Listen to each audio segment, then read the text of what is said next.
Aló. Listo, doctora, si quieres. Muy buenas tardes a todos.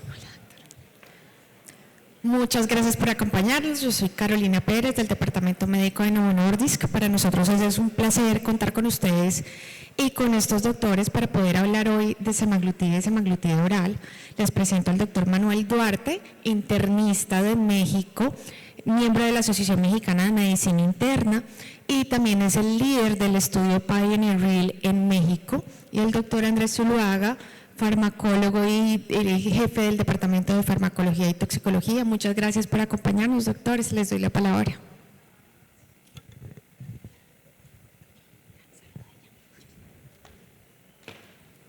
Muy buenas tardes tengan todos y cada uno de ustedes. Agradezco al comité organizador la maravillosa posibilidad de estar aquí reunido con ustedes, mis hermanos médicos colombianos, desde México. La encomienda que yo tengo para trabajar en los siguientes minutos, antes de que el doctor Andrés Zuluaga desarrolle, como siempre lo hace de manera brillante, el proceso de lo que es semaglutida oral, es hablar con ustedes con respecto a qué posibilidades ofrece en este nuevo mundo de la diabetes de tipo 2 del siglo XXI esta nueva familia de fármacos de análogos del receptor del GLP-1 y específicamente semaglutida oral.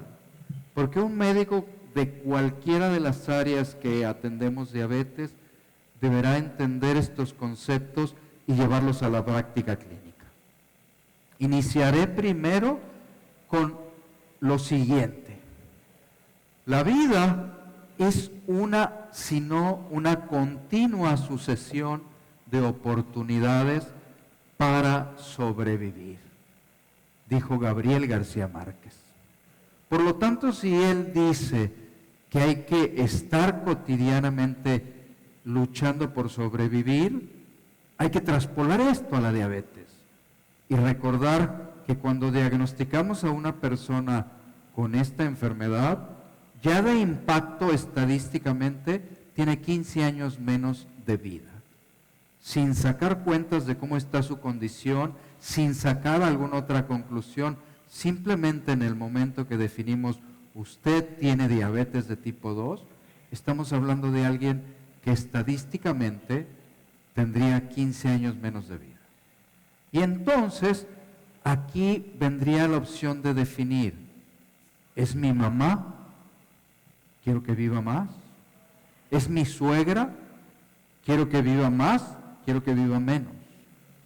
Esa será una elección que ustedes deberán de tomar, y dejando los aspectos filosóficos, vamos al tema del área médica. Esto, para empezar ahora, lo que ven es una gráfica con respecto a qué pasará con diabetes de tipo 1 y con diabetes de tipo 2 en el mundo, publicado por la revista Lancet apenas el año pasado. En la línea inferior se ve un continuo en línea roja que corresponde a la diabetes de tipo 1. Esa línea roja que observan en la parte inferior no va a crecer prácticamente en nada en cuanto al el proceso de diabetes en la línea continua de tiempo. Sin embargo, la otra línea que observamos acá es un ascendente continuo, es prácticamente una vertical en cada momento del tiempo. Y eso es lo que los médicos vemos ahora en diabetes de tipo 2. Cada vez habrá más gente con la enfermedad. Y como lo pueden ver en la parte superior de la izquierda, más de 1 billón de personas en el mundo va a tener diabetes mellitus de tipo 2. Y esto puede tomarse como una lección de mercadotecnia muy breve. ¿Qué es lo que yo tendría que estudiar entonces? Enfermedad cardiovascular, diabetes y algunas otras enfermedades crónicas no transmisibles para el futuro de la medicina interna. Porque los médicos solemos guardar siempre artículos en la cajuela del carro, artículos en el buró de la cama y artículos sobre el escritorio esperando que algún día los vayamos a leer. Pero aquí pueden encontrar un nicho en el cual encontrarán la posibilidad de nuevas opciones de estudio. Ahora, otro de los grandes temas que ha surgido desde 1980, año en el que ninguna de las doctoras que nos acompañan había nacido, es el proceso de obesidad. Obesidad empezó a ser un problema para el mundo a partir de 1980 y ha ido incrementándose cada vez. Y otro de los grandes problemas no solo es la cantidad de personas, es que, por ejemplo, en mi país, en México, ganar peso es visto como algo de beneficio para las personas. La gente dice, mira qué chapeado se ve, está muy bien. Mira qué espalda de hombre, está lleno de vida. No es algo que relacione con enfermedad. Pero los médicos hemos tenido que ir aprendiendo que sí hay relación con la enfermedad. Ya gran parte de este maravilloso congreso han hablado sobre ello. Y entonces ahora vemos algunas de las consecuencias de la acumulación de grasa. Y hoy día sabemos que la grasa alrededor del corazón en el pericardio genera más enfermedad cardiovascular, que la grasa que se ubica alrededor del riñón genera más enfermedad renal, y una que va a ser uno de los procesos a estudiar en los próximos años, la grasa en el hígado también nos genera una gran cantidad de problemas, además de la grasa intravisceral. Y otro punto es la parte inferior en la gráfica del lado derecho, donde observamos cómo existe una relación continua entre el peso corporal, la elevación de la glucosa y el diagnóstico de diabetes. Y aquí aprovecharé para reforzar el aspecto de que en la medida que transcurre el tiempo y el crecimiento de la masa corporal, las posibilidades de enfermedades son mayores. Por lo tanto, en medicina, lo que más paga y lo que más beneficia son las atenciones tempranas. Otro factor que los médicos, pero sobre todo las personas, solemos olvidar con una alta frecuencia es que cada vez hay más personas con diabetes mellitus de tipo 2 en edades jóvenes. En la Ciudad de México, por ejemplo, donde hay 22 millones de habitantes, casi la mitad de la población de Colombia, tenemos 600,000 adolescentes con diabetes de tipo 2. 600,000 adolescentes, que es un número impactante para cualquier sistema de salud del mundo y para cualquier familia y para cualquier tipo de consecuencias en la calidad de vida.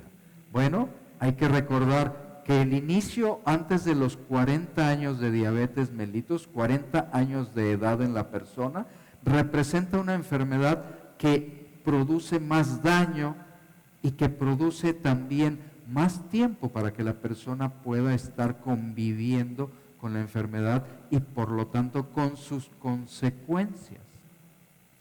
Ahora, por ejemplo, les recuerdo que el 50% de las personas que viven con diabetes en Colombia están fuera de las metas de hemoglobina glucosilada. Y si empiezan antes de los 40 años de edad, tiempo suficiente para que lo que atendamos sean complicaciones crónicas. ¿Por qué complicaciones crónicas? Vean este trabajo de revisión, un metaanálisis, donde nos dicen que el 60% de la población del mundo con diabetes de tipo 2 tiene dos de los factores que se mencionan ahí. Es decir, o tiene la presión elevada o tiene sobrepeso u obesidad. Pero el 21% de la población con diabetes en el mundo tiene los tres factores. Es decir, tiene sobrepeso u obesidad, tiene ateroesclerosis asintomática y tiene hipertensión arterial. Es una bomba de tiempo para la enfermedad cardio-cerebrovascular, que a los cardiólogos les da mucho gusto, porque esto va prácticamente al laboratorio de hemodinámica y al STEM. Pero les recuerdo que el 50% de la gente que sufre un infarto se muere en la primera hora, sin llegar siquiera al hospital. Entonces, esperar a que se infarte no es el mejor de los casos para empezar a tratar la enfermedad.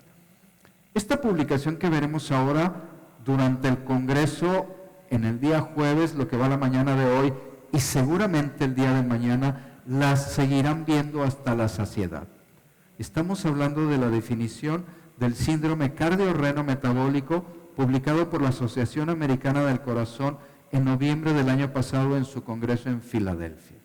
Y aquí tienen la definición de lo que ellos llaman el síndrome cardiorreno metabólico, el continuo que han modificado para hacer conciencia a nosotros los médicos de que las únicas personas que están en el extremo izquierdo de la diapositiva visto desde el ángulo de ustedes son los que están dentro de este centro de convenciones, en el estadio 0. Porque cuando crucen las puertas del centro de convenciones, ya se van a encontrar con una buena cantidad de gente en el estadio 1. ¿Sí? Entonces, esto es extremadamente importante. 50% de las personas que tienen diabetes en Colombia tienen sobrepeso u obesidad. De modo entonces que este continuo tiene la finalidad principal de hacer que los médicos podamos tomar conciencia otra vez, que la mejor atención es la atención que se brinda en los estadios tempranos. Y tratando de hacerlo todavía más sencillo y más claro, colocan esta definición de los 8 factores claves para la salud cardio y cerebrovascular. Y a los médicos hoy presentes aquí, estamos conscientes y llevamos siempre estos 8 factores al máximo.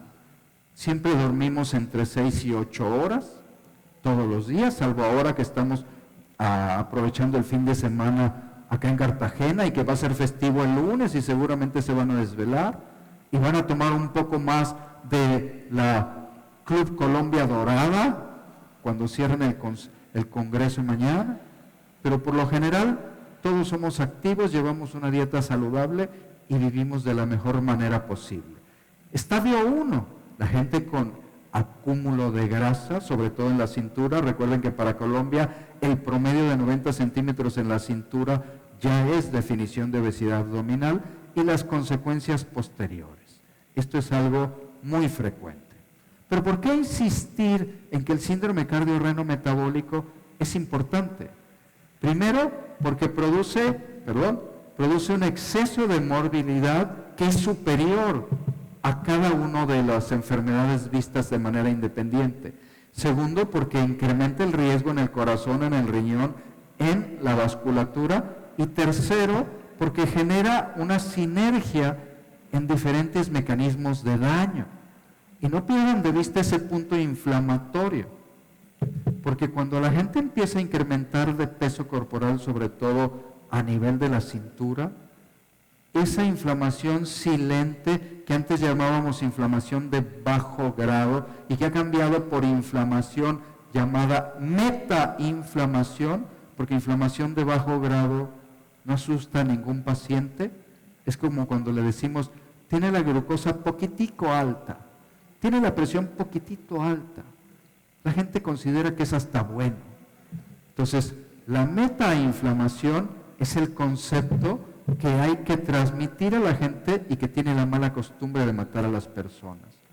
Un punto también que es esencial recordar en esta imagen es que aquí, en las consecuencias finales, se marcan algunas de las más trascendentes.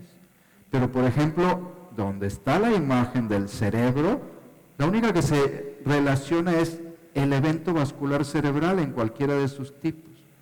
Pero algo de lo que cada día vemos más los internistas, los cardiólogos, los endocrinólogos, los neurólogos, y que no está mencionado en la imagen, es demencia.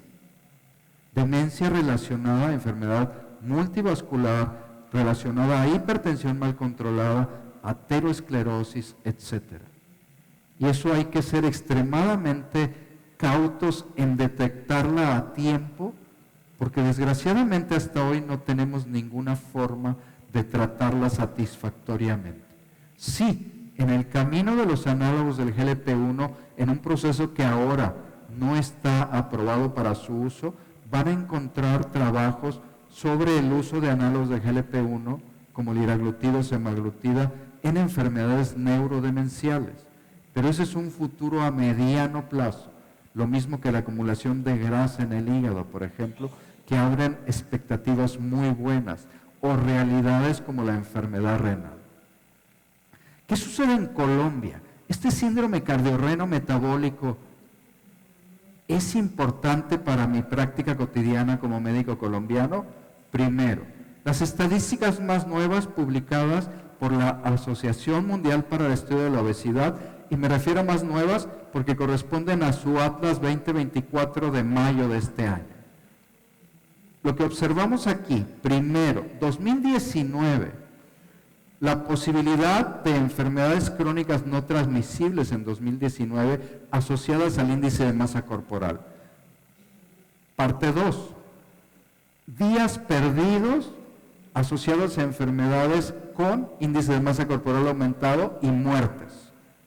Parece que no fuera muy significativo la presencia de diabetes, 3,000 muertes y 282,000 días perdidos.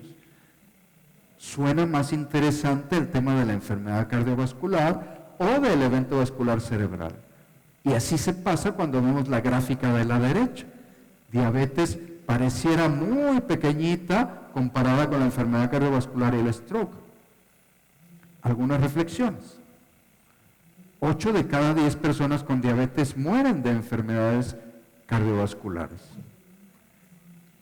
Diabetes produce una ateroesclerosis acelerada, más pronta que en las personas que no tienen diabetes. Enfermedad vascular cerebral, enfermedad isquémica cardíaca en todas sus variedades son enfermedades ateroesclerosis. Y una que es muy olvidada en todas las estadísticas, la enfermedad arterial periférica, que generalmente no aparece como causa de muerte, pero que en la evolución de la enfermedad del fumador, del diabético, del obeso y del que tiene todas esas tres, es parte esencial de la pérdida de tiempo y calidad de vida. Y cotidianamente nunca investigamos qué pasa con la enfermedad arterial periférica. Por ejemplo, en México, las encuestas nacionales de salud nos demuestran que solo revisamos el pie de las personas con diabetes en el 2%. Por ejemplo, yo trabajo en un hospital universitario, un hospital escuela, y mis pacientes de ese hospital, que son pacientes habitualmente de bajos recursos, dicen a mis residentes y a mí, es que ustedes son médicos legistas. Y nosotros decimos siempre, legistas, no somos del servicio médico forense. Entonces la respuesta es no, legistas porque nos ven de lejos. ¿Sí? Nunca les revisamos los pies, y si les revisáramos el pie sería mucho más sencillo detectar temprano neuropatía, enfermedad arterial periférica y establecer tratamientos adecuados, porque si la persona tiene neuropatía y tiene enfermedad arterial periférica, ya se tapó la ilíaca, la femoral, que son de mucho mayor tamaño que la coronaria, por ejemplo.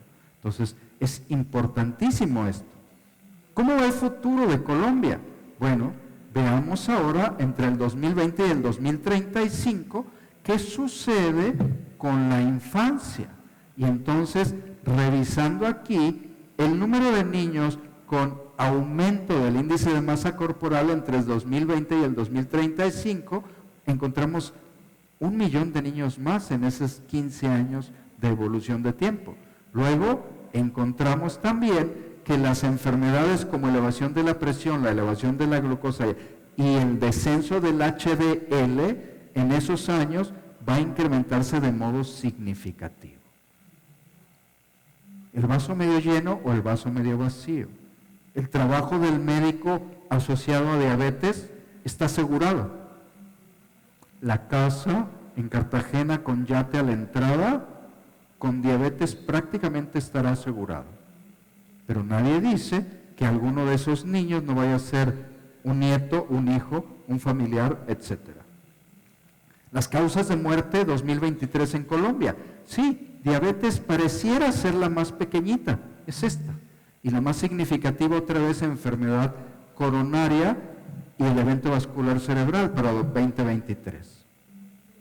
Pero vuelvo a recordar, nadie llena un registro de defunción en Colombia poniendo a diabetes como primera causa de muerte. Todos ponen siempre enfermedad isquémica cardíaca o evento vascular cerebral debido a, como consecuencia de elevación de la presión, elevación de los lípidos. Diabetes asociada a aterosclerosis es la principal causa de muerte en Colombia. Por lo tanto, como dice Shakira, tu herida no me abrió la piel, pero sí los ojos, porque ante la estadística tan contundente de la relación de diabetes y enfermedad cardio y cerebrovascular y la enfermedad arterial periférica, tendremos que reconocer que hay que trabajar en conjunto en el manejo holístico de la glucosa. Ya no más el concepto del manejo glucocéntrico de solo la hemoglobina glucosilada y solo la glucosa de ayuno y del postpandrio. El manejo integral de la persona que vive con diabetes. Y es ahí donde el nicho de oportunidad en los nuevos fármacos es extremadamente importante. Sabemos entonces que la enfermedad cardiovascular es importante carga para diabetes y asociada a obesidad mucho mayor y que esto genera ateroesclerosis. ¿Qué tan significativo es en el mundo? 1/3 de las personas que viven con diabetes ya tienen una enfermedad cardiovascular y 9 de cada 10 personas que viven con diabetes tienen enfermedad cardiovascular establecida. Más del 80% de las personas con enfermedad cardiovascular tienen sobrepeso u obesidad. Y en 2035 habrá un aumento en el número de personas con enfermedad cardiovascular, 132 millones de personas. De modo que esto es altamente significativo. En una explicación muy simple y sencilla, diabetes se asocia a elevación de colesterol total, a aumento de triglicéridos, por supuesto aumento de lipoproteína minúscula, que resume todo lo malo, caída de HDL, aumento de LDL pequeño y oxidado, aumento de colesterol total, marcadores inflamatorios elevados. Les recuerdo aquí que el riesgo asociado a enfermedad inflamatoria en ateroesclerosis, la forma más sencilla de medirlo es con el nivel de PCR ultrasensible, que se ha vuelto internacionalmente uno de los mecanismos más fáciles de utilizar y con el cual podemos evaluar qué está pasando con ese riesgo inflamatorio de nuestros pacientes. Y por supuesto, esto generará un riesgo incrementado. No me detendré en los estudios Pioneer porque ya en sesiones previas se ha marcado y algo será tocado por el doctor Andrés Zuluaga. Solo tomaré esta diapositiva para recordar que en el desarrollo de semaglutida oral, esta primera parte de los estudios, hablando de capacidad de llegar a la meta en toda la secuencia, meta de menos de 7% de hemoglobina glucosilada, aparece contundentemente en la secuencia de estudios. Les recuerdo, la capacidad de reducir hemoglobina glucosilada inicia desde la dosis de 3 miligramos, sin que esta sea la dosis óptima de tratamiento. La dosis aceptada y la dosis ideal para tratar diabetes mellitus con semaglutida oral es 14 miligramos. Esa es la dosis ensayada clínicamente. Se puede utilizar en algunos casos 7 si no hubiera tolerancia a la dosis de 14, pero ya el doctor Zuluaga les explicará de manera detallada estas características. Pérdida de peso asociada al uso de semaglutida. Uno de los grandes beneficios de esta familia de fármacos es la reducción de peso. Y ahora encontramos nuevamente en Pioneer la secuencia de pérdida de peso. Y en general encontramos que sin que sea el objetivo prioritario del medicamento, promedio de pérdida de peso de 4 kilos en esta secuencia de estudios Pioneer, que pueden ser mucho mayor si la gente hace estilos de vida saludable, ejercicio, etc. Y dijimos hace un momento, proteína C reactiva de alta sensibilidad es la forma más simple y sencilla de medir el riesgo inflamatorio de disfunción endotelial y enfermedad aterosclerosa. Y en los estudios, la secuencia de semaglutida oral reduce en promedio 37% proteína C reactiva ultrasensible, es decir, es un fármaco que además de modificar objetivos de azúcar, modificar peso, impacta en el efecto inflamatorio. Luego reduce en promedio 4 milímetros de mercurio de la presión sistólica, pero puede haber reducciones hasta de 7. En trabajos publicados por el doctor George Bakris, nefrólogo, ha demostrado que una reducción de 3 milímetros de mercurio en la presión sistólica sostenida es la diferencia entre tener o no tener enfermedad renal crónica, por ejemplo. 2 milímetros de mercurio menos en la presión sistólica pueden ser la diferencia entre tener o no tener un evento vascular cerebral. Y además reduce 20% los niveles de VLDL, que también son impactantes, especialmente en la persona con diabetes, porque forman parte de lo que se llama el colesterol no HDL y de la famosa lipoproteína minúscula. Esto impacta en el manejo de las guías a nivel mundial. Vemos ahora aquí el resumen del consenso europeo y el consenso americano en la publicación del 2022 con respecto a la familia de GLP-1, sus características y beneficios específicos que son definidos en la parte inferior. Luego, las guías del 2023 para el manejo del riesgo cardiovascular en diabetes mellitus nos enfatizan para reducir el riesgo cardiovascular independientemente del nivel de glucosa que la persona tenga, deberá de usar o un análogo de GLP-1 o un inhibidor del SGLT2. ¿Cuándo un análogo de GLP-1? Cuando el riesgo sea enfermedad aterosclerosa. Y muy próximamente cuando el riesgo también sea enfermedad renal, porque así lo ha demostrado FLOW, la reducción en el riesgo de enfermedad renal que se va a convertir también en una próxima aprobación. ¿Cuándo un ISGLT2? Cuando haya riesgo de insuficiencia cardíaca o enfermedad renal asociada. Y esto es parte de esa misma guía que nos muestra el esquema a seguir. Esto solo es uno de los cuadros que tenemos en la guía mexicana para el manejo de diabetes mellitus de tipo 2, ahora del 2023. Colocamos en el centro las metas de hemoglobina glucosilada, de colesterol, de tiempo en rango, etcétera, lo que habrá que hacer en cambios en el estilo de vida, y yendo de izquierda a derecha en la parte inferior, de acuerdo a los niveles de hemoglobina glucosilada o de glucosa de ayuno, los fármacos sugeridos. Igual que en Colombia, la primera elección siempre en monoterapia es metformina. Solo que la persona no tolerara metformina, entonces se sugiere en esta primera secuencia hemoglobina glucosilada de menos de 8 o glucosa plasmática de ayuno de menos de 200, análogo de GLP-1 o ISGLT2. Pero la primera opción será siempre en México, metformina. Cuando la gente tiene hemoglobina glucosilada entre 8 y 10% o glucosa de ayuno entre 200 y 300, entonces vienen combinaciones con metformina donde, como observan en primer lugar, la elección debe ser un análogo de GLP-1 y en segundo lugar un inhibidor de SGLT2. ¿Debido a qué? A los beneficios mostrados en otra serie de aspectos. ¿Pero esto es acaso solo un aspecto de marketing? No, veremos de manera rápida cómo influye más allá del control de la glucosa el análogo de GLP-1 en estos aspectos. El uso de análogo de GLP-1 o incremento de la actividad del GLP-1 farmacológica, porque no se alcanza el mismo efecto con inhibidores de la DPP4, y eso es importante. El IDPP4 permite que el GLP-1 de la persona viva más tiempo, pero no le da más nivel de GLP-1 suficiente para alcanzar los efectos mostrados aquí abajo. Incremento en la saciedad, modificar el vaciamiento gástrico, disminuir la lipasa gástrica, disminuir la producción de APO, proteínas transportadoras, y disminuir los lípidos linfáticos. Y esto va a impactar en los triglicéridos intestinales y en el tamaño de las porciones.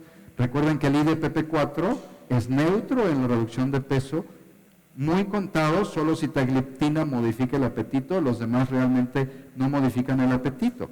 Esto modifica entonces los lípidos postprandiales. El uso de fármacos modificadores del análogo del GLP-1 puede ayudar a las personas a que mejore la función intestinal. Lo vemos ahora, reduce la grasa en el hígado, esto lo verán en trabajos próximamente en corto plazo. En cerebro ya hemos mencionado, se ha demostrado en ensayos clínicos que las personas que utilizan GLP-1 como semaglutida mejoran la capacidad de aprendizaje y disminuyen la presencia de enfermedades neurodemenciales en un proceso de investigación que está caminando hacia adelante. Y luego, por supuesto, la función endotelial y el impacto en la enfermedad cardiovascular. Es así entonces que hoy día, más allá del control de la glucosa y hemoglobina glucosilada, un análogo del GLP-1 es un fármaco que deberá ser usado para modificar la historia natural de la enfermedad en diabetes mellitus. Y cuando nos referimos a ello, nos referimos a la posibilidad de modificar la primera causa de morbimortalidad en diabetes, que es la enfermedad ateroesclerosa. Semaglutida oral es exactamente la misma molécula que semaglutida inyectada, y no entraré en detalles porque el doctor Zuluaga lo describirá a continuación. Y por lo tanto, hoy día, las guías, los colegios y asociaciones mencionan que el uso de un análogo de GLP-1, más allá del control de la glucosa, tendrá efectos positivos en el sistema cardio y cerebrovascular de las personas en aspectos como todo esto. Repito, verán mucho de diuresis, natriuresis y protección renal cuando asistan a las sesiones de Flow y los resultados que se han dado, y ya encuentran ahora muchos resultados con respecto a función endotelial, vasodilatación, estabilización de la placa y flujo sanguíneo. Disminución de los factores de riesgo entonces asociados a ello. Metaanálisis con respecto al uso de análogos del GLP-1 en el aspecto de reducción de eventos cardiovasculares mayores, 15%, muerte cardiovascular 15%, infarto del miocardio 12%, EBC 19%, hospitalización por insuficiencia cardíaca 12% y enfermedad renal crónica 22%. De modo que con el uso de esta familia de fármacos puede impactar de manera contundente en estas enfermedades. Cerraremos ahora con esta pirámide desarrollada por el grupo de estudios de Framingham. En la parte inferior es el momento más temprano de encontrar a los pacientes, cuando los cambios en el estilo de vida no han impactado en el desarrollo de enfermedades. Siguiente escalón es lo que el síndrome cardiorreno-metabólico llamaría el estadio 1, la disfunción adiposa, la disfunción endotelial y la disfunción metabólica, pero ahí todavía no aparece una enfermedad clara hasta el tercer escalón, donde ya hay diabetes, hipertensión, enfermedad arritmogénica y trombofilia. ¿Qué importancia tiene esto? Que en la base de la pirámide se llamaría la prevención fundamental y evitaría que siguiera ascendiendo. Pero si no logro detenerlo en ese momento, entonces luego, cuando ya está en la enfermedad, es la prevención especial. No pensemos que cuando yo lo estoy atendiendo diabetes, estoy haciendo algo muy temprano. Ya voy de manera tardía. Primero, tardamos en hacer el diagnóstico de diabetes. Segundo, van asociados a un fenómeno de resistencia a la insulina antes de llegar a diabetes. Y tercero, esto da ateroesclerosis. Y esto entonces produce añejamiento, descontrol y las consecuencias clínicas. Entonces, esto llevará a las personas a que cuando se atiendan en las partes más altas de la pirámide sea una prevención intensiva o una prevención secundaria. Visto desde la calidad de la intervención, lo mejor es la base, una intervención temprana, porque aquí ya es una intervención tardía, o aquí es una intervención de rescate.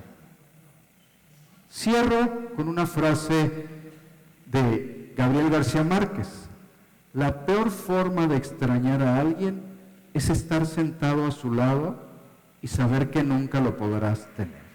Hemos dicho que las enfermedades neurodegenerativas van asociadas en el síndrome cardiorreno-metabólico, secuelas de BC, Alzheimer, etc. De modo que, para evitar lidiar esto, como dijo Gabriel García Márquez, es importante atender de manera temprana y el uso de fármacos que cada vez se vuelven más eficaces en lograr mejores objetivos en la atención de personas con diabetes mellitus de tipo 2. Es el momento ahora de que yo le pida al doctor Andrés Zuluaga que pase acá y que nos explique qué tan importante es el desarrollo de fármacos como semaglutida, pero ahora oral, porque es mucho más fácil tomarse una pastilla que una inyección. Pero, ¿qué implica llevar a una molécula a la práctica cotidiana como semaglutida oral? Doctor Zuluaga, por favor. Gracias, doctor Duarte.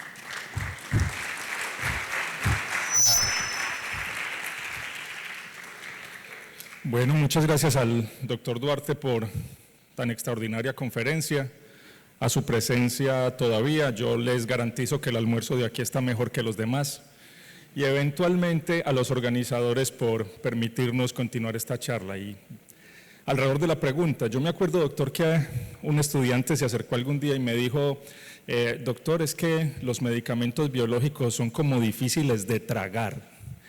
Y sí, eso se volvió una frase fundamental donde decimos los medicamentos biológicos pues normalmente se inyectan, pero por la boca es muy difícil.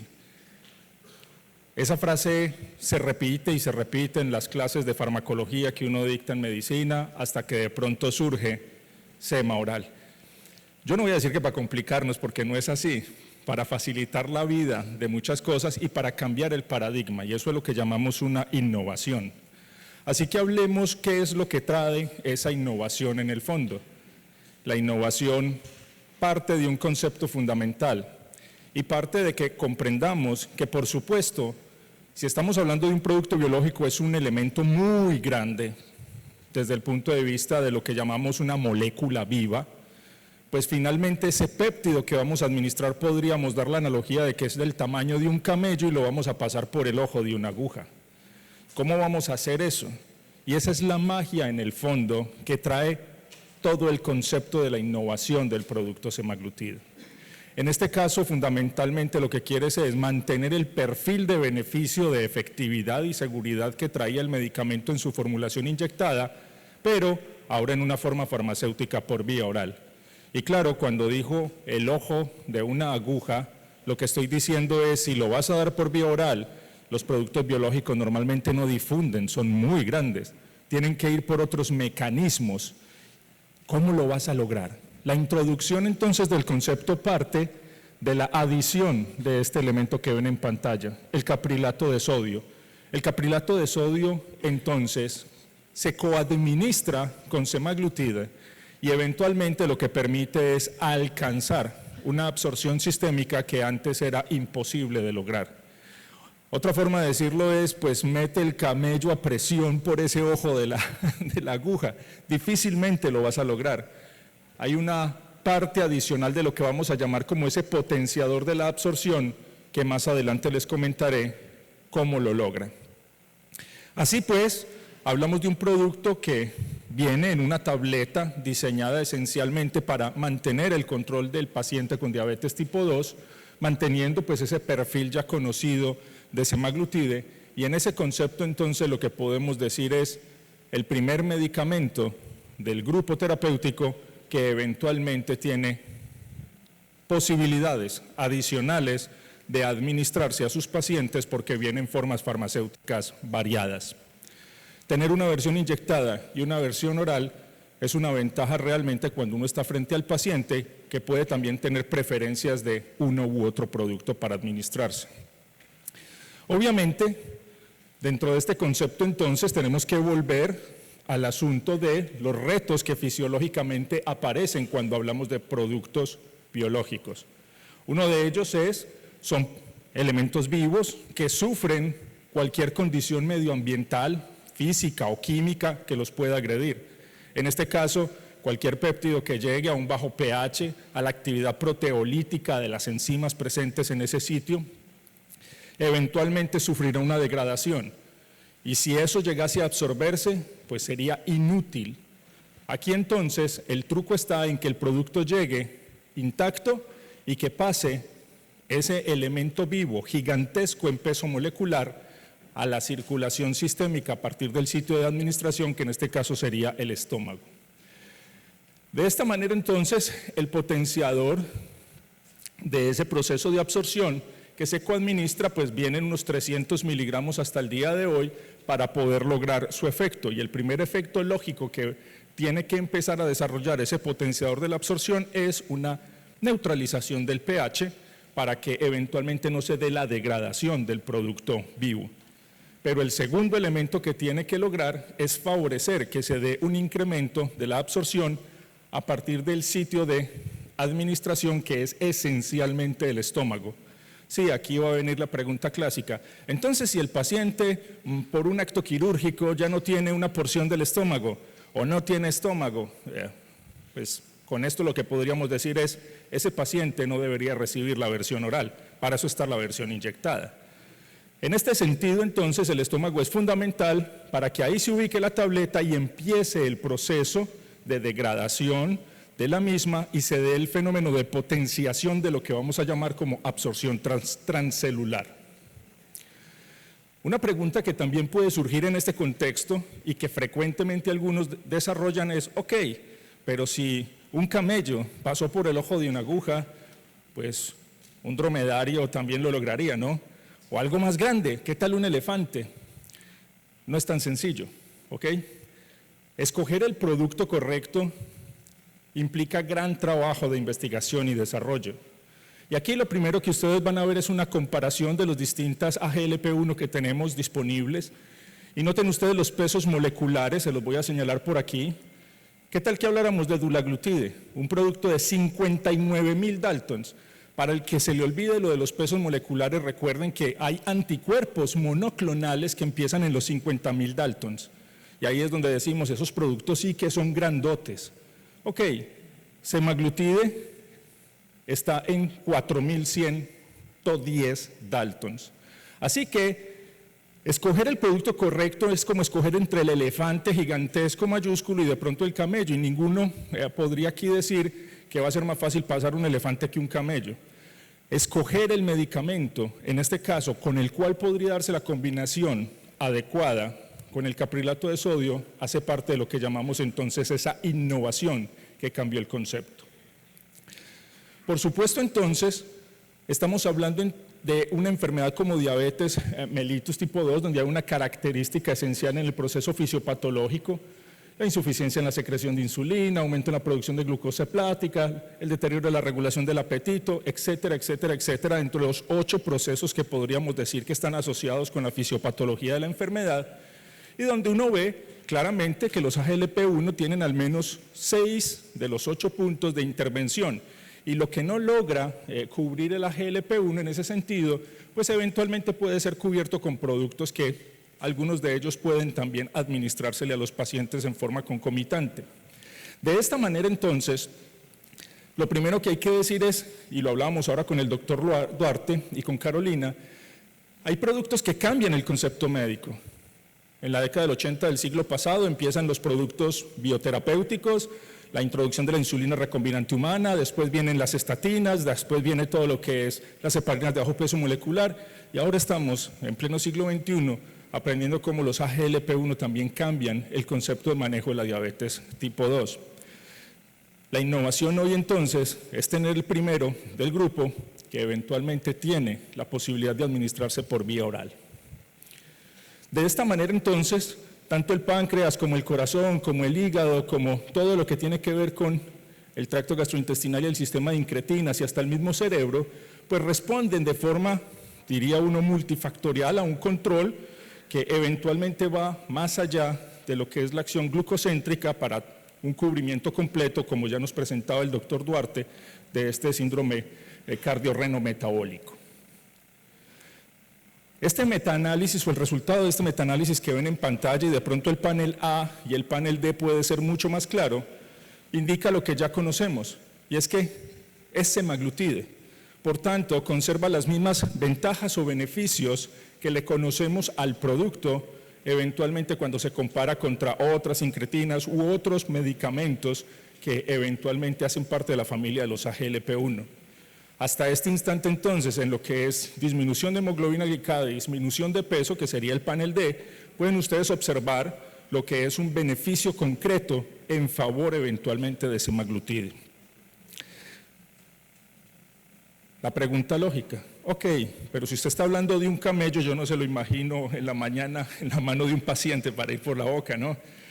Bien, viene en forma de tableta, es pequeño, pero como dijimos, si el truco está en lograr que eso se absorba, ¿cómo se puede mejorar ese beneficio?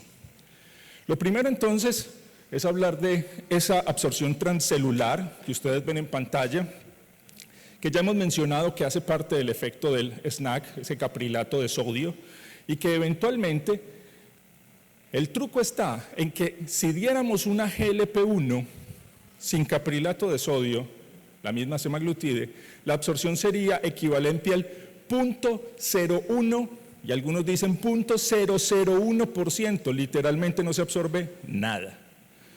Lo que vamos a lograr con el caprilato de sodio es que se absorba el 1% realmente de lo que administramos. Y algunos dirán, ¿y el 1% es suficiente? Sí, eso es exactamente lo que se demostró con toda la serie de estudios que eventualmente acompañaron al medicamento. Pioneer, como ya nos mostró el doctor, han señalado cuando se compara con Sustain, eventualmente los mismos beneficios que conocemos del medicamento. Para algunos una imagen vale más que 1000 palabras. Y este estudio farmacocinético, obviamente con radiomarcación, permite observar cómo es ese proceso de degradación y absorción del medicamento. La degradación de la tableta empieza 15 minutos después de la dosificación, como ustedes lo pueden ver en este primer panel, y a partir de ahí a los 20, a los 83 minutos, todo lo que ustedes ven azul quiere decir que ya se ha desintegrado el medicamento y sigue absorbiéndose transcelularmente en el punto, a los 100 y luego a los 120 minutos. Fíjense que es un proceso paulatino, pero esto marca un primer elemento. Obviamente a los 20 minutos virtualmente no se ha desintegrado la tableta ni ha empezado el proceso de absorción. Fíjense que eso empieza después. Aquí señalan 83 y ahora vamos a ver cuánto puede ser ese tiempo completo. Cuando analizamos qué pasa en las concentraciones séricas de un sujeto que recibe semaglutide oral, esta es una típica curva concentración-tiempo, en la que ustedes apreciarán en el eje de la Y lo que es la concentración en términos de nanomoles por litro. Recuerden que para un sujeto sano, tener 4 nanomoles por litro de GLP-1 se considera que es fisiológicamente aceptable. Por tanto, cuando damos semaglutide oral, miren ustedes que alcanzamos niveles que pueden llegar a ser hasta el doble de lo esperado tras una dosis única. Y a las 24 horas, pues el nivel no ha caído a 0, entre otras cosas. De manera que, lo primero que les voy a señalar es, eso que vimos en la imagen que está en el estómago, ¿es lo que garantiza que realmente se absorba el medicamento? No. El caprilato de sodio ejerce el efecto de control del pH de forma local, puntual, de manera que se desintegra la tableta y fíjense ustedes que la mayor absorción, esto es en términos de concentración de semaglutide en el líquido gástrico en el panel A y en lo que es el fluido gástrico panel B, mientras más cercano esté a la tableta, 0 centímetros, aquí están los 3, hay una diferencia significativa en la absorción, casi que puntualmente donde llega la tableta empieza a desintegrarse y lo que se está desintegrando en ese punto es lo que se absorbe. Entre otras sería más o menos como si se presiona un poquito el paso del camello a través del ojo de la aguja, ¿ok? Pero mientras más distante esté del punto de la tableta, menor es la absorción. Así que lo que hay que garantizar aquí es que se dé ese proceso paulatino en el tiempo que vimos en imagen, que a partir de los 83 minutos ya se ha degradado, lo que quiere decir que ya se ha empezado a generar ese proceso de absorción. Por eso, para explicarle a los pacientes cómo debe darse la administración de este medicamento, pues personalmente tengo lo que llamo un ABCD, que les garantiza recordar cómo es ese proceso de prescripción del medicamento.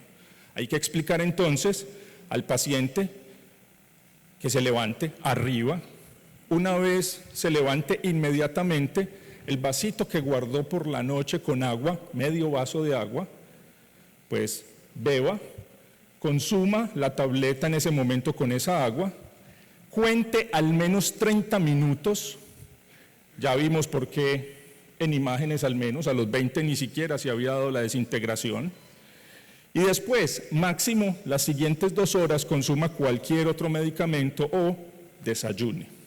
Así que arriba, bebe, cuenta y desayuna.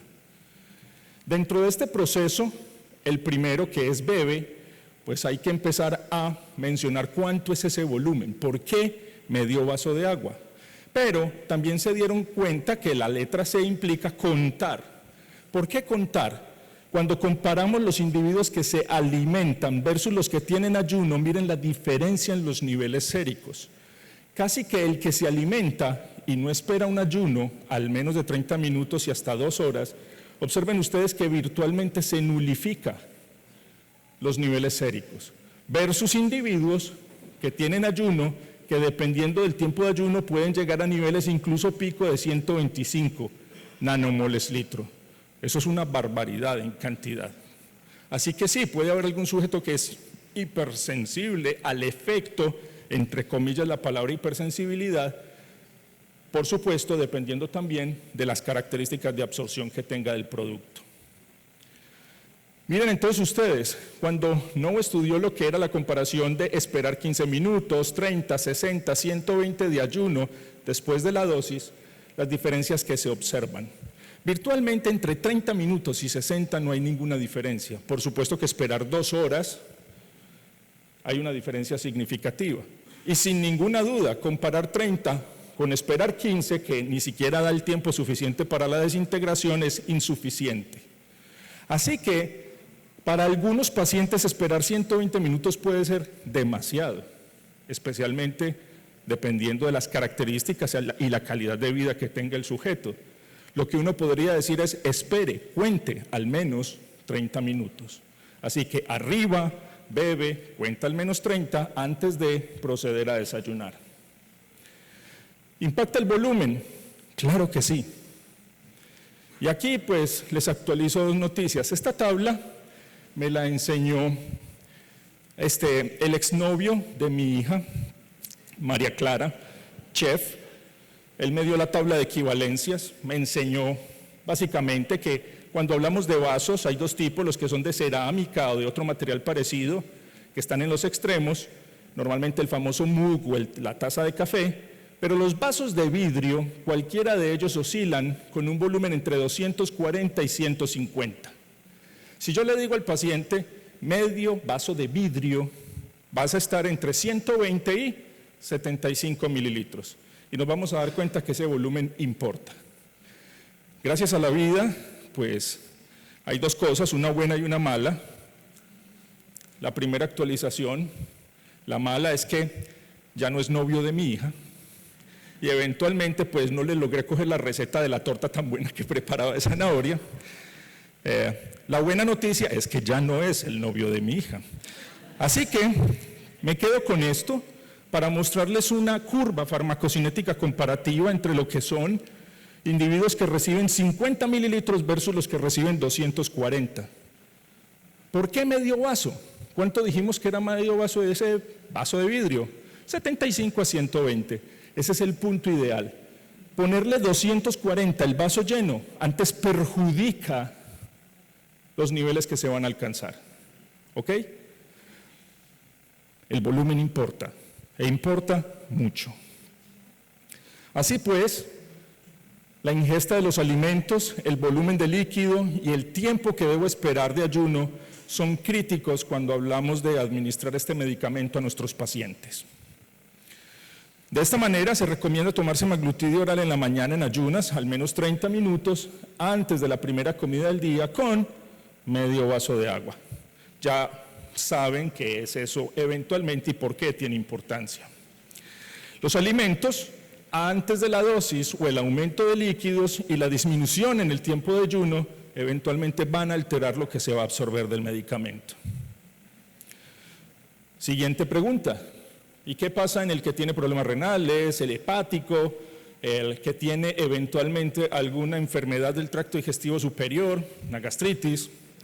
Lo que podríamos decir es que la comparación que se hizo en los distintos estudios desde el punto de vista farmacocinético demuestran que los sujetos que tienen una alteración renal pues realmente tienen un impacto nulo o poco significativo, al menos mantienen los niveles por encima de 5, aun cuando podríamos decir que los que tienen una alteración grave renal, pues tienen los menores niveles. En general el fabricante hasta este momento nos dice no requiere un ajuste de dosis y está autorizado para uso. En patología hepática no hay ninguna diferencia independiente del grado de insuficiencia que se presente. Y finalmente, si comparamos lo que ocurre con los sujetos que tienen enfermedad del tracto digestivo superior, fíjense ustedes, tampoco hay ningún impacto. Ojo, esto no es el sujeto que le falta el estómago por una acción quirúrgica. Lo que estamos diciendo aquí es una enfermedad del tracto digestivo superior, básicamente una enfermedad acidopéptica. Así pues, no existe un efecto aparente de la insuficiencia renal o hepática que altere de forma importante los niveles del medicamento. No se necesita ajuste de dosis ni en insuficiencia renal, ni en insuficiencia hepática, ni en alteraciones gástricas hasta este momento. El asunto aquí es que con el tiempo nos hemos dado cuenta que los pacientes que tienen diabetes mellitus tipo 2 se caracterizan por la polimedicación. Y cuando hablamos de polimedicación, pues en la Universidad de Antioquia, con el programa Optimaz que tenemos, al menos los estratificamos en grupos. El que recibe un medicamento no tiene polimedicación, el que recibe de 2 a 5 tiene un riesgo bajo, el que recibe de 5 a 9 y el que recibe más de 10. Y si miramos lo que muchos de estos pacientes consumen, generalmente van a tener al menos 5 medicamentos. ¿Y cuál es el riesgo que tiene consumir medicamentos? Que sabemos los que trabajamos en farmacología y toxicología que el que consume muchos medicamentos se muere también por lo que consume, no necesariamente por las enfermedades que tiene. Así pues, la polimedicación es un problema y el problema esencial es que puede alterar la adherencia, pero también puede generar complicaciones extra más allá de los eventos adversos como interacciones graves. Un punto interesante dentro de lo que podemos encontrar en adherencia está en este estudio, donde se identifican unas características que definen los sujetos que mayor adherencia tienen. Y fíjense ustedes lo que dice, usuarios de 5 o más medicamentos, hombres entre 50 y 60 años, etcétera, etcétera, etcétera, son individuos que normalmente tienen mayor adherencia, ¿saben a qué? A formas orales. Y si miramos otros estudios, incluso de desarrollo de los mismos competidores diferentes que hay de GLP-1, se darán cuenta que la mayoría de los estudios, cuando preguntan a las personas qué prefieren, siempre les van a decir, yo prefiero algo oral a mantenerme inyectando el resto de la vida. Dentro de esas características, entonces, es que nos concentramos en decir que una nueva alternativa oral lo que permite es que puedas abrir tu abanico de posibilidades conservando los beneficios y características de la misma molécula, semaglutide. De esta manera, entonces, el potencial va a depender de tu relación médico-paciente para establecer cuál puede ser la mejor forma farmacéutica que le administres a los mismos. De antemano, muchas gracias y creo que nos quedan 2-3 minutos para comentarios.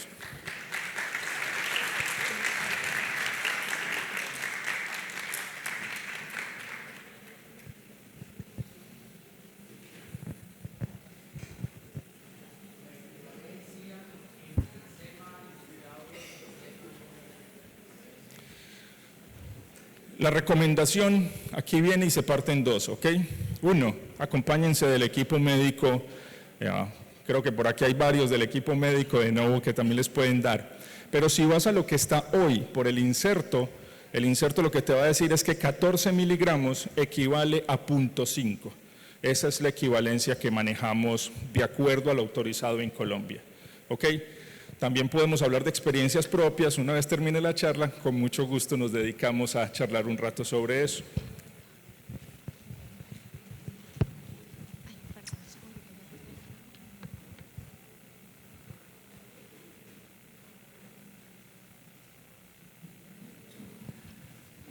Sí.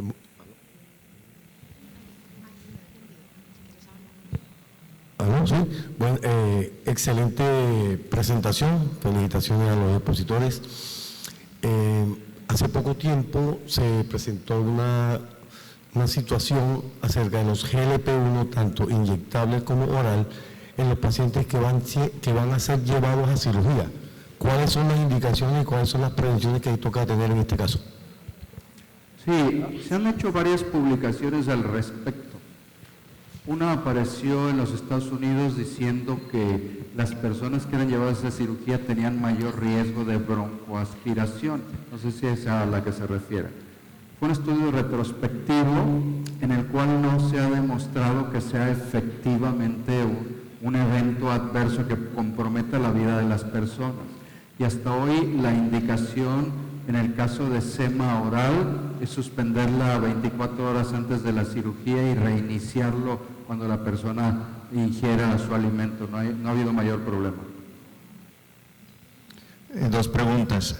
Primero, en estos días una paciente con un GLP-1 me sorprendió porque me trajo, mira, doctor, salió en la prensa el tema de la retina, ¿no? Yo tengo degeneración macular, o sea, ¿qué pasa ahí? Eso me llamó la atención y quisiera saber si hay información acerca de SEMA oral a ese respecto. Y segundo, que nos recuerden sus recomendaciones en los pacientes que usan levotiroxina.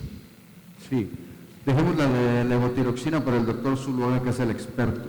Ese artículo salió en JAMA Ophthalmology hace alrededor de un mes. Es un estudio retrospectivo de personas que utilizaron semaglutida inyectable y la posibilidad de que desarrollaran disminución de la visión o pérdida de la visión.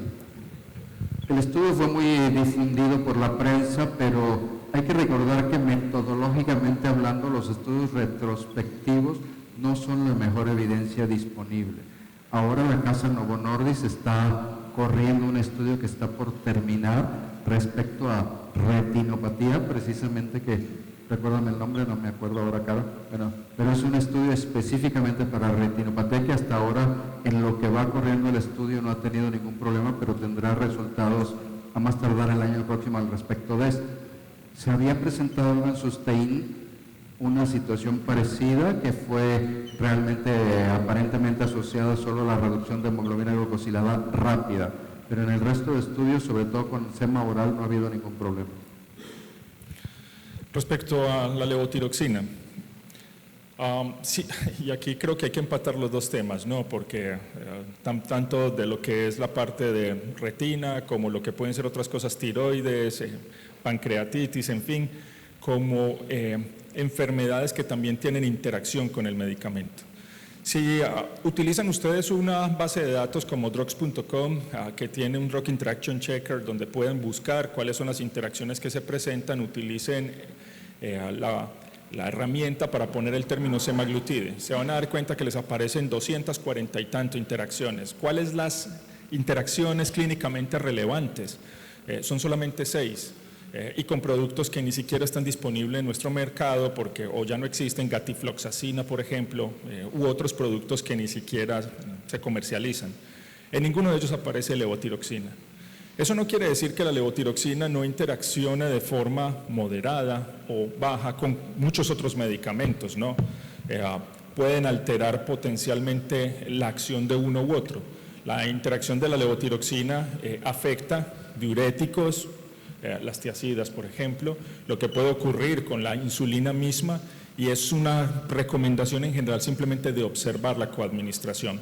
La preocupación que existe entonces es que para muchos pacientes, de acuerdo a los estudios de cronobiología, es que se debe dar la levotiroxina en la mañana, que porque hay menos variación. Infortunadamente, esos estudios se hicieron en una época en la que la formulación de levotiroxina no estaba reformulada como tenemos hoy día, precisamente porque sabíamos que las versiones no reformuladas tenían una enorme variación en los niveles farmacocinéticos a lo largo del día.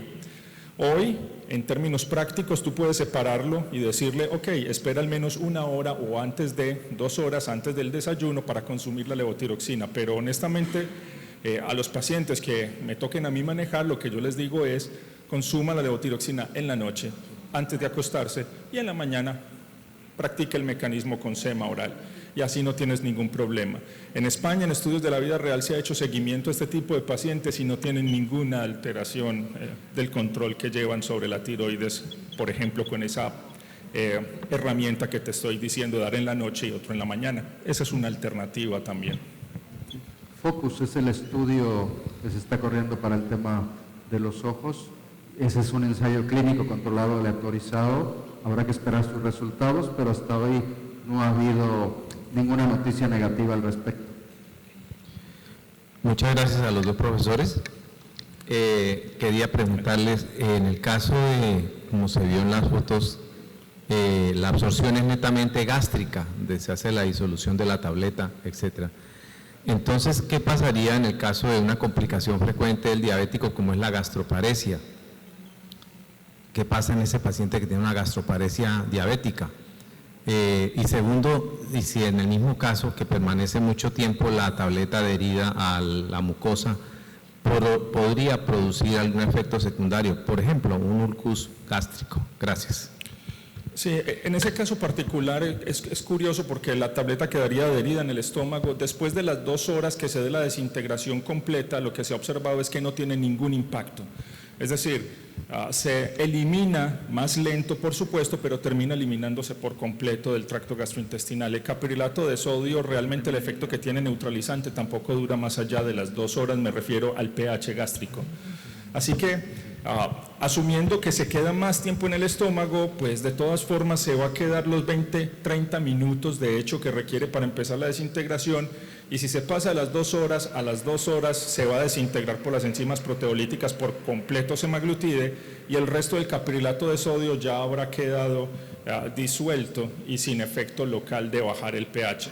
Entre otras, no estamos diciendo que el caprililato de sodio va a reemplazar lo que pueden ser los inhibidores de bomba de protones porque llega a neutralizar todo el ácido gástrico, no funciona de esa manera, pero sumado es posible que terminen generando un beneficio de hecho para ese control.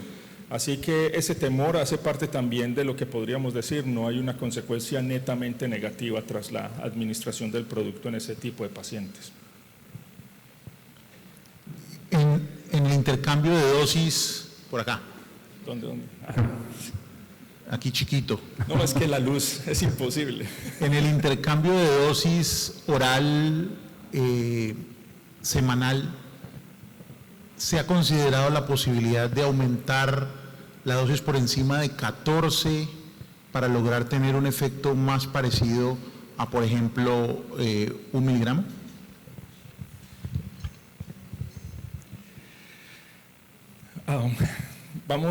Voy a tener que dar una explicación aquí. Hay unos estudios de Overgaard que ustedes pueden buscar en Cell Press, en los que se compara toda la serie de estudios Pioneer y Sustain, que eventualmente te puede dar una mejor idea de lo que puede ser el efecto neto.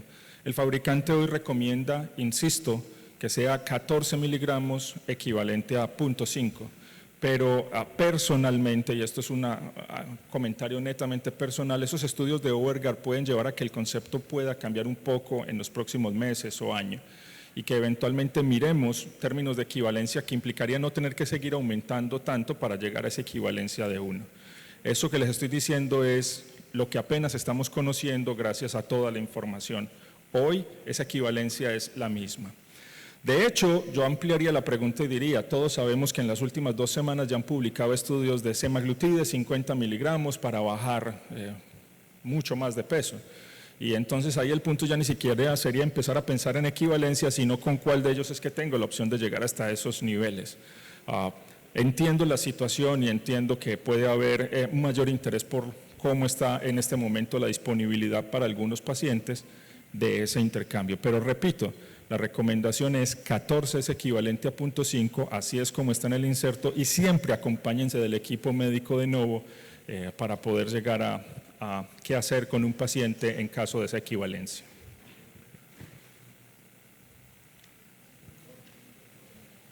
Le llevan el micrófono. Permítanos.